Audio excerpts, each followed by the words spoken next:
going to talk a little bit about how do you discipline your employees. So it's first important for us to realize that there's a difference between counseling and disciplining someone. They're related, but they're not the same thing. Counseling is typically the first step before you actually discipline them. Hopefully, that's how the process goes. So there's different types of ways that you can discipline employees. You have class 1, which is minor. So a first offense might be an oral warning, don't do this anymore. Second offense, a written warning. Third offense, you might suspend them. And someone being absent or tardy is when you might want to do a class 1. Now class 2 is a little bit more serious. It's going to be something like an unexcused absence or a smoking violation, and on that first offense, you're going to write them up. No oral, just write them up. Second offense is usually a suspension, and then after that, you're fired. So then we have class 3, which is a little bit more serious. The first offense, again, is a written warning, but the second is you're fired in this instance. And some examples would be insubordination, falsifying records, or sexual harassment. Which is kind of funny because I think in some cases with sexual harassment, you probably just get fired right away. And class 4 is the most serious. So first offense is going to be a discharge. Some examples of this are fighting, theft, absence without notice for more than 1 day. So why do employees break rules? Usually they do because they figure that they can get away with it, or that the reward that they'll get is obviously greater than the risk. So, if I take an extra 30 minutes, it's not going to be anything compared to a little slap on the wrist that I'll get. When the risk becomes greater than the reward is when you have employees actually think about the consequences before they do something wrong. So we're just going to quickly go through the different types of discipline. You have your oral warning, which is obviously you talking to the employee, telling them that they've done something wrong and not to do it again. You have something in writing, which is important for documentation purposes. Typically when you write somebody up, it's going to go in their file. So you need to make sure that it's very specific when you write them up. Don't just say, so-and-so did this and it was wrong. You need to have exactly what happened, the date, anything else that might be important for the file. Suspension. I'm not sure how effective it is, but typically sometimes employees will be suspended instead of just being fired immediately. And the suspension might be for a day, a couple days, a week, just depending on what the offense was. And then discharge. Obviously, this is the most serious. Sometimes you just have to remove people. If you've talked to them, if you've written them up, nothing's changed. If you've counseled them and nothing's changing and they're toxic to your department or to your organization, sometimes it's just time for them to go. So there's some legal challenges to all of this because the person may say, I didn't do anything wrong, and it might be your word against their word. They may claim that they didn't have due process, that steps were skipped. Maybe they got an oral warning and then they were fired, and they say, well, I didn't get written up. I've seen that happen. Of course, they might say, well, this is discrimination, regardless, whether it be race or gender or age. That's a big one. And then claim for unemployment benefits that the person isn't entitled to. So that's always a big one as well when it comes to legal challenges. So what are some other ways that you can, discipline your employees without necessarily being as harsh? Well, you can withhold pay or deny them a raise if they're coming up for a raise or a promotion. You can reduce their responsibilities. You're not doing well, so I'm taking away your autonomy, or I'm taking away your responsibilities. You can put them on probation, or you can demote them or transfer them to a different department.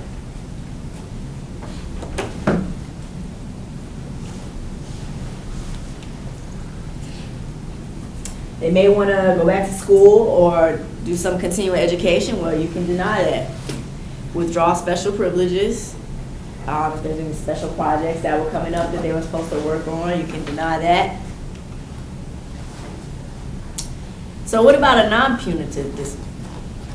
Anybody know what that is? Not getting punished. Sometimes, in some cases, you want to put the onus on them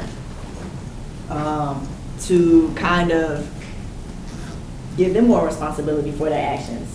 It's not used a whole lot, but again, like we talked about last week, sometimes when people take on more responsibility, they feel more accountable for the things that they do. So here are a few sound disciplinary practices that we should always remember to do. Make sure everybody knows the rules. If they don't know the rules, the first thing they're going to say is what? I didn't know that. I didn't know that. No one ever told me that, right? It's an easy out for them. So you want to make sure they know the rules. And you can do this several ways. Through training, staff meetings. Sometimes you may want to remind staff of certain things if you're seeing, people not parking in the right place or not, smoking in the right place. Reiterate the rules. Make sure they have a policy handbook. Most departments will keep one somewhere in the staff break room or something like that.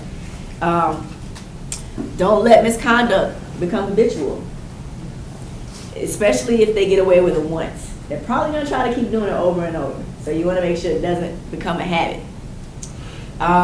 Don't want to act before you have all the facts.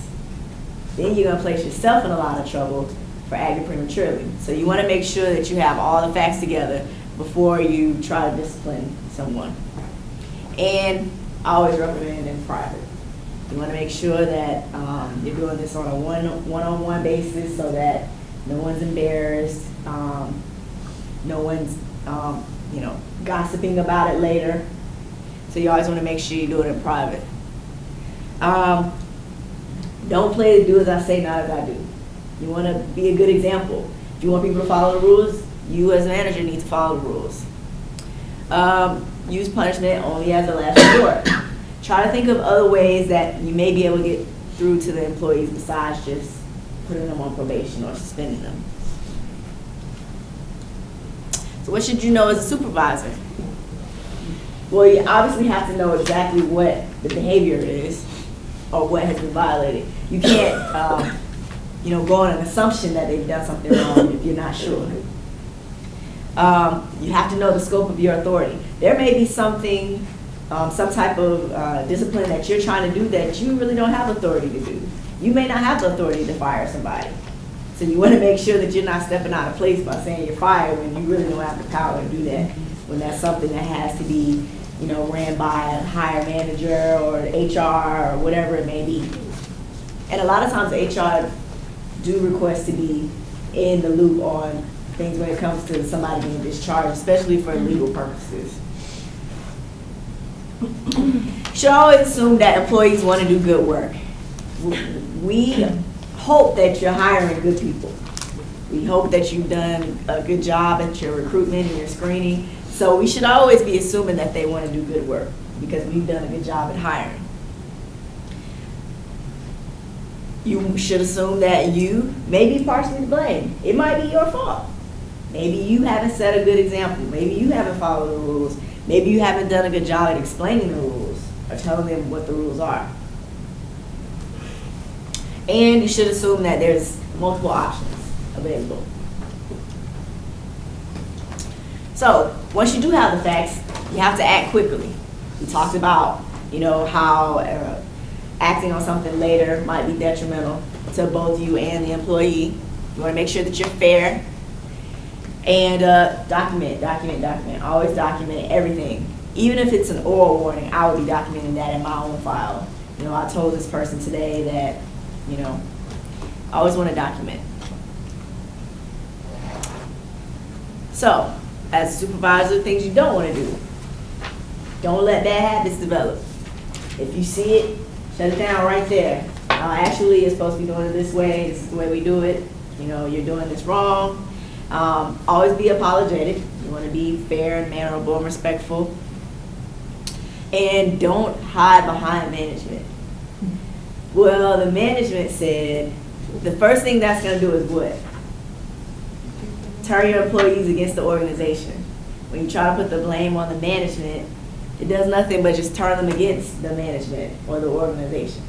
So just say what it is. If it's you that have a problem with an employee or something that they're doing, don't try to hide behind the management. And the last thing, getting rid of Deadwood. There will probably more than likely in each of your departments be some Deadwood. Does everybody know what Deadwood is? Can somebody tell me what Deadwood is? Your definition? Slackers. Sloppy? I said slackers. Slackers? Slackers? They're constantly getting away with stuff. Getting away with stuff? What about the employee that's just been there forever? Right. They know all the loopholes. They're not doing anything wrong, but they're taking shortcuts because they've been there forever. They're no longer engaged. That might be Deadwood, right? So you want to make sure that you get rid of it. If it's not helping you to grow as a department or organization and there's no forward moving going on, maybe best to just get rid of it. It may be causing you more hurt than help. So let's go on. I'm going to transition over into, transition's pretty good, over into the next topic, which is conflict. These are some of the principal causes of conflict. Unclear expectations, poor communication, about differences in attitudes. That's a good one. Individual or group conflicts of interest, or staffing changes or operational changes. These are all reasons for conflict. So, sometimes when conflict comes up, we try to hide it or suppress it. And that's usually not a good thing to do, because how often does it go away on its own? Usually doesn't go away on its own, right? It usually just gets worse, is what happens. And as it gets worse, that's only going to make it more difficult to solve. So it's better to kind of just face it head on. So how do we do that? You have avoidance, you have fight, you have surrender, compromise, and collaboration. Avoidance. Now, while avoidance might seem like a bad thing, it might be appropriate in some cases. Here are a few. The problem is not yours. Let's say there's a conflict, but it's not in your department. You might see it, you might have been there, but if it's not in your department, you might need to avoid it, right? They're trying to pull you in and be like, Right. hey, didn't you see this? Right. So, might not be your problem. And most of us will probably have our own problems, right? In our own departments. So that might be a situation where you want to avoid it. Nothing you can do about it. Right? You might have to avoid it. It's inconsequential and not worth the effort. Think about that one. Pick your battles, right? That's what that means. You need more information. You don't want to act prematurely. So before you act on it, you might just want to avoid it for a little while until you gather more information. Maybe you're building a case on someone. And before you suspend them or counsel them or discipline them, you need a little bit more information. In that case, you might want to avoid it. Somebody's emotionally upset. Have you ever had a conflict with someone and you're on the computer and you start typing the email and you stop and you're like, we'll come back to this tomorrow? You ever did that? It might be because you're emotional, right? So you avoided it. Sometimes you have to avoid it for a little bit and come back to it if you have too much emotions into it. And you want to think, you want to think smart and not just go off of your emotions. You can see that it will change if you wait it out. Maybe someone's new and there's a little bit of conflict going on, but you think that as they get the hang of things, maybe it'll go away. Possible. Fight. Well, if you fight, there's always a possibility you might lose, right? Not too many people have won every fight. Maybe what, Mayweather? Anybody else? I don't know. Not many people can win every fight. If you win, it may still not be over. It may want to come back and fight you again or have another conflict because you won, right? Choose to fight when someone is violating an important rule or committing an ethical or legal violation, right? So again, we just talked about how to choose your battles. Surrender. Nobody wants to wave the right flag, right? Or do we have surrenderers in here? Right? However, it may be appropriate in some cases. One, if you know the other party is right, just go ahead and surrender, right? Just give up. Right? Right. Otherwise, oh no? You're not giving up? That's what you're supposed to do. That's what you're supposed to do. Otherwise, what's going to happen is you're wasting everybody's time, money, resources, manpower. It's hard to surrender, trust me, I know. But sometimes it's the most appropriate thing to do, especially when you know the other party's right. Again, you have no stake in the issue. Use the same example, conflicts in another department. You have no stake in the issue. Surrender. Your chance of winning is small. Right? You may want to just take the L. If you don't think you're gonna win, if it's not looking good, just surrender. Harmony can be achieved.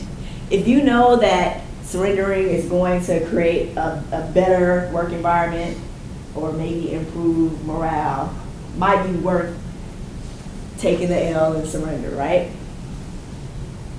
Giving in on a minor item now can mean winning a more important one later. I definitely learned this. Sometimes you have to surrender in some cases so that you can win in other ones. Surrendering may get you on the good side of somebody that you may need later down the road. Compromise. This seems like the most harmonious one, right? Where everybody just holds hands and gets along. In some cases, it's appropriate if opposing goals are incompatible, right? No one's gonna get their way, we might as well compromise. Temporary settlement to complex issues is called for.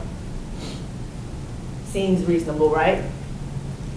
If we especially in a healthcare environment where there's always things going on, always emergencies, always fires to put out, sometimes you just have to compromise temporarily to get other stuff done.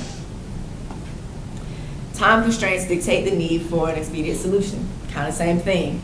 We're always busy, we're always having something to do, we don't have time. Let's just agree. We don't have time to fight. And discussions have been stalled. Some conflicts just go on and on and on, and again, rather than just wasting time, we just need to compromise. Collaboration might be appropriate when parties attack the problems rather than each other, right? Maybe we just need to work together and solve the issue. Problems are resolved through honest and open discussion. That's a good one, because I find that with some conflicts, when you just sit down and talk it out, you're able to come together to figure out whatever the issue may be. Which means that it might uncover some information and usually leads to better decisions. Win-win, right? That's the most, appropriate one, right? Of all of them. Usually the best alternative, but how often does it happen? Somebody's probably more than likely gonna lose something. So, we're in conflict, we're having confrontation. What are some questions we wanna ask? Well, what do I wanna accomplish? What's the goal here? What is the most I'm willing to give up? You should always know this going to the table in a conflict. Know what you're willing to give up. And in that way, if it does come to a compromise or a collaboration, you already in your mind know, well, all right, I'll be willing to do this for that. What do you think the other person wants? In most cases, we know what this is during a conflict. You know what they want. You know what you want. And what false assumptions might the other party hold? We usually know this too. They might assume that I'm a mean manager. That may not be true, or whatever the assumption may be. You want to think about what they may be thinking. Which strategy am I going to apply? Am I going to fight? Am I going to surrender? Compromise? Collaborate? What are your hot buttons? Everybody knows their hot buttons, right? Please say yes. You know what ticks you off. You know what's going to push you over the edge. So you need to know what your hot buttons are. And if you use a collaborative approach, are there any precautions you need to take? So we're getting ready for confrontation. Here are 3 things you need to do. Practice success imagery. Think about what's going to happen in the confrontation that will get you to a successful end. You want to think about how you're going to talk during the confrontation. And you want to rehearse. That might sound weird, but usually if, I'm going into a meeting or, you want to think about what you're saying. And that goes along with knowing which approach you're going to use. If you know you're going to fight, then you got to rehearse your fight. You got to rehearse whatever your rebuttal is going to be or your debate. If you're going to do, compromise, you still need to rehearse. Regardless of which approach you decide to use, you should rehearse. So, when confronting, avoid sitting across from a desk. We already talked about this, right? Why do you think that is? More formal, right? What are you supposed to do? It's harder to see body language, so you may not be able to see if they're like moving their legs, or which may mean that they're angry. You want to open the discussion by saying something positive. How can we work on this together? How can we get to the bottom of this? You want to outline the problem. You don't want to go into it not even discussing the problem and just fighting. You definitely want to discuss what the problem is to make sure you're on the same page. And you want to listen attentively. Don't just pretend to listen. Actually listen. If you got to take notes, you got to take notes. But listening attentively is going to allow you to ask good questions.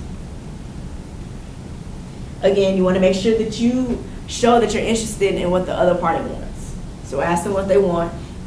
Let them know that you understand. People like hearing that. I understand, for whatever reason. People like hearing that you understand.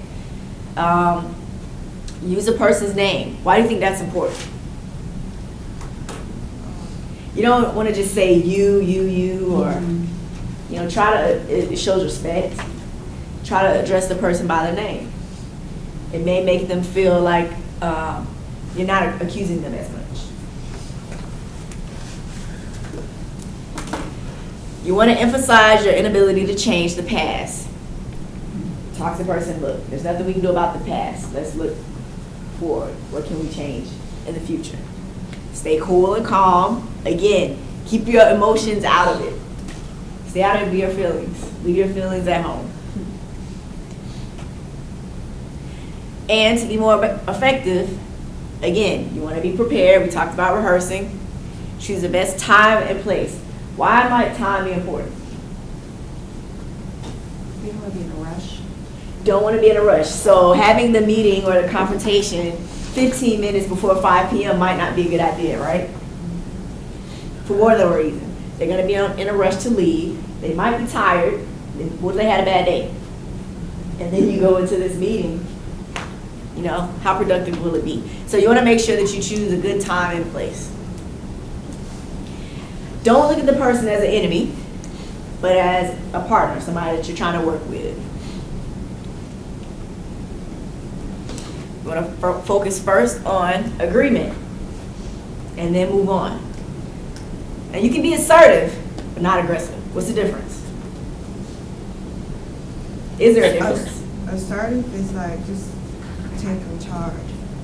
Aggressive is like overly like being forward or mean or whatever. There's a difference. Yeah, in your face. Yeah, aggressive is definitely in your face. And I agree. I think you're right. Assertive might be taking charge. Maybe you're the one that's kind of taking charge in the meeting, proposing things or ideas. So it's okay to be assertive, but you don't want to cross that line and be aggressive. And it's kind of a fine line sometimes. Remember to attack the problem, not necessarily the behavior. You want to make sure you're getting to the root issue. And attacking behavior may not be a root issue. Don't be sarcastic. As hard as it is sometimes, don't be sarcastic or critical. It's not going to get you anywhere. I just talked about this. Avoid using the word you, which is why you want to call them by their name. And avoid retaliation.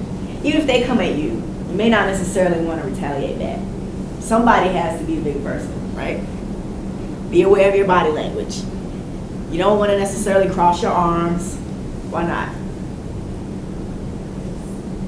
It puts people off. Yeah. Makes you close, like when they say close. Yeah. You're just like, you're not listening. You're Right. Yeah. open. So definitely watch your body language. Control your voice. Now there's some people that just talk loud all the time.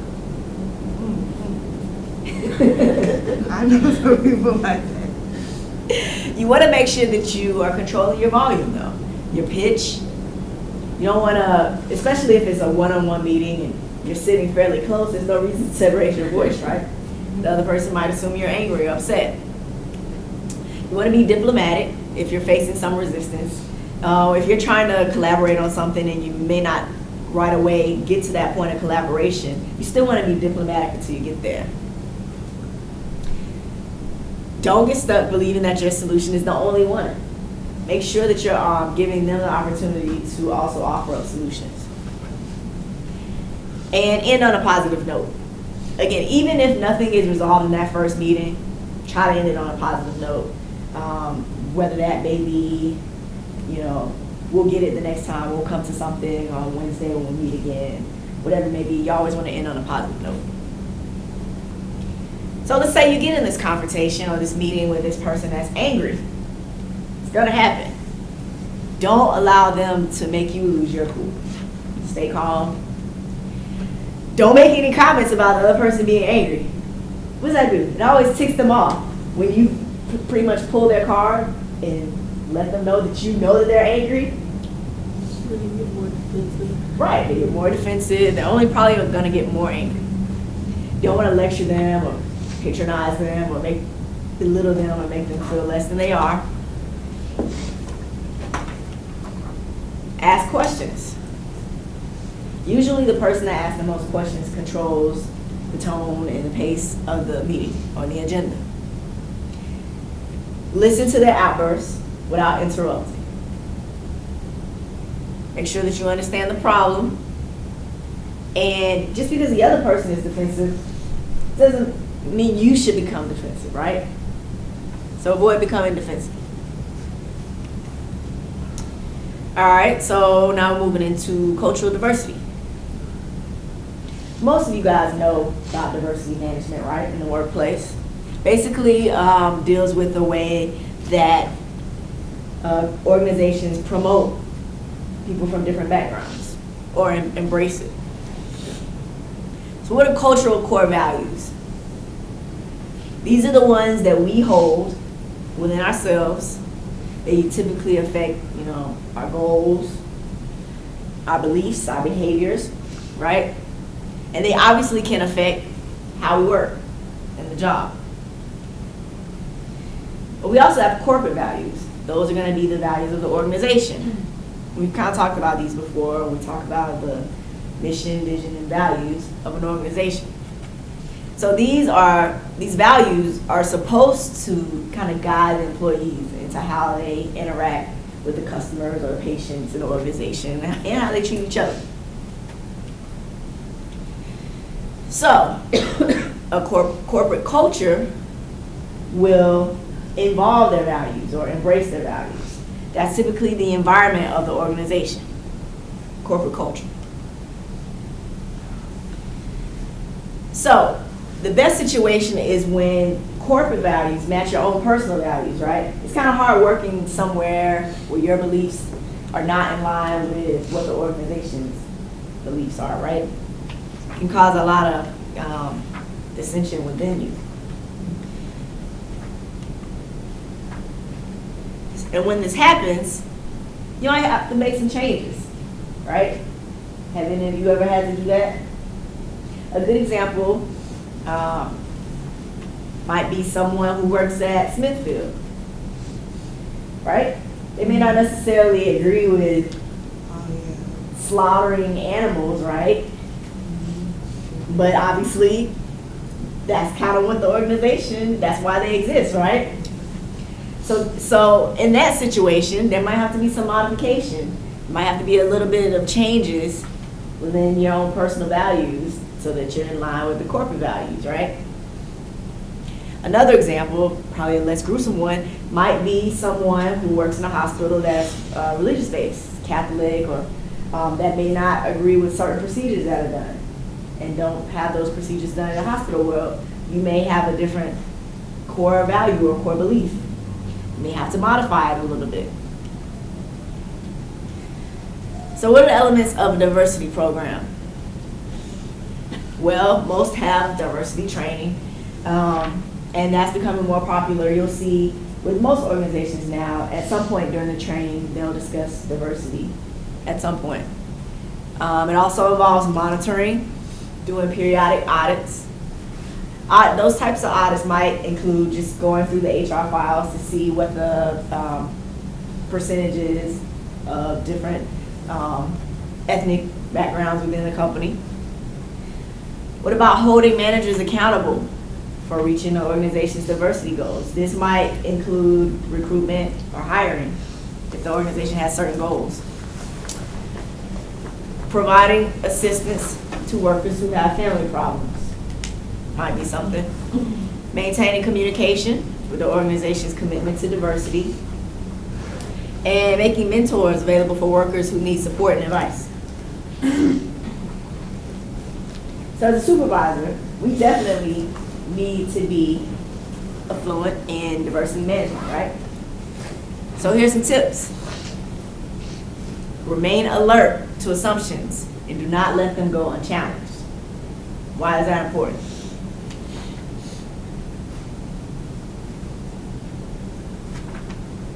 If within your department you've heard that there's certain assumptions going around and you don't do anything about them and you leave them unchallenged, it's going to grow, right? Help new arrivals feel more comfortable by discussing any unwritten rules or practices. Discuss the importance of cultural diversity at orientation sessions and staff meetings. I think training should also be there as well. And make it safe for employees to be able to express their feelings, right? That's going to make them feel more comfortable. Challenge stereotypes and assumptions about minority groups. Show interest in people's differences without prying into their personal lives. Is that possible? Can we do that? Very fine line. You can do it though. Become more knowledgeable about religious, family, and food customs of people with whom you work. I've done this. I think she was Asian, so I asked to go to lunch with her one day. I asked to go to lunch to her favorite restaurant, which I knew was going to be probably an Indian restaurant. So I thought that was my way of kind of trying to learn more about her and her, religion and customs. And it was a good time. Use humor carefully. You don't want to offend anybody, right? Be familiar with your organization's policy on sexual harassment. Why is that important?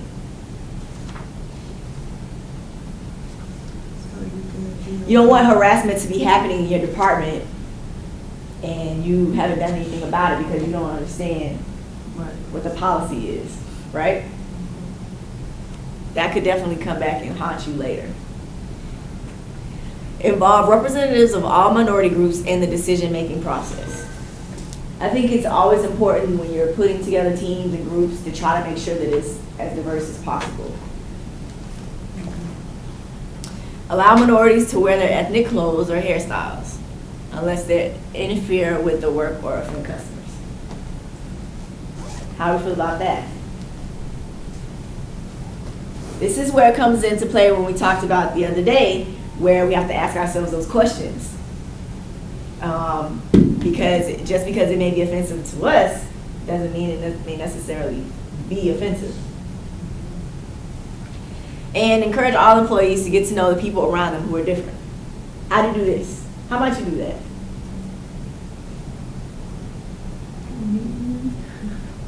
Put them together on teams, right? Make them work together. Otherwise, they're not going to do it. Right. Right? Right. Or it may even be something as simple as organizing certain people to take lunch breaks at the same time. Then you're sneaking, but you're kind of forcing them to, if there's two people that don't normally talk to each other, but you make them both go to lunch at 11:30, they might be in the break room at the same time, right? Eating lunch. It's gonna kind of force them to get to know each other, right? So They probably won't talk to each other. But you're at least putting a possibility out there. I think what would work best is like you said, like putting them in teams that always work, because then they really are forced to talk Right. to get what they have to get done. Right. So the key thing is to try to be creative about trying to encourage employees, because if you just say talk to each other, That's not gonna happen. you're not going to do it. Generational diversity. We have to be educated in the differences that might come with managing or supervising people of different ages. It's definitely, as baby boomers are working longer, there's definitely going to be diversity of age in the workplace. Oh, we're done. That was a short chapter. Yeah.